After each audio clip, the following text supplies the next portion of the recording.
അസ്സലാമുഅലൈക്കും. ഞാനിവിടെ 2ാം ക്ലാസ്സിലെ ലിസാനുൽ ഖുർആനിലെ 5ാം പാഠമാണ് വായിക്കുന്നത്. അദ്ദർസുൽ ഖാമിസ്. ദാലിക പുർത്തുകാലുൻ. അത് ഓറഞ്ച് ആണ്. തിൽക തുഫാഹത്തുൻ. അത് ആപ്പിൾ ആണ്. ദാലിക ബാമിയ. അത് വെണ്ടയാണ്. തിൽക ബിത്തീഹത്തുൻ. അത് ചക്കരമത്തനാണ്. ഉദാഹരണത്തിലുള്ളതുപോലെ നമുക്ക് ഉത്തരം ഉണ്ടാക്കാം. മാദാലിക. അത് എന്താണ്?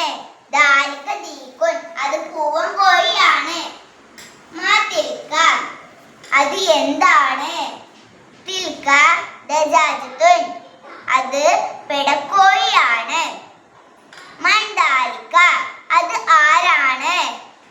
ദാലിക വലതുൻ. അത് ആൺകുട്ടിയാണ്. മൻ തിൽക. അത് ആരാണ്? തിൽക ബിൻതുൻ. അത് പെൺകുട്ടിയാണ്. നസ്അലു കമാ ഫിൽ മിസാലി. ഉദാഹരണത്തിലുള്ളതുപോലെ നമുക്ക് ചോദ്യം ഉണ്ടാക്കാം. മൻ തിൽക. അത് ആരാണ്? മൻ ദാലിക. അത് ആരാണ്? മാ ഹാദാ. മാ ഹാദിഹി. നഖ്റഉ മിനൽ ഖുർആനി.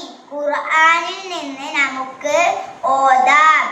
ദാലിക ഫദ്ലുല്ലാഹ്. അത് അല്ലാഹുവിന്റെ ഔദാര്യമാണ്. വമാ തിൽക ബിയമീനിക. നിങ്ങളുടെ കയ്യിലുള്ളത് എന്താണ്?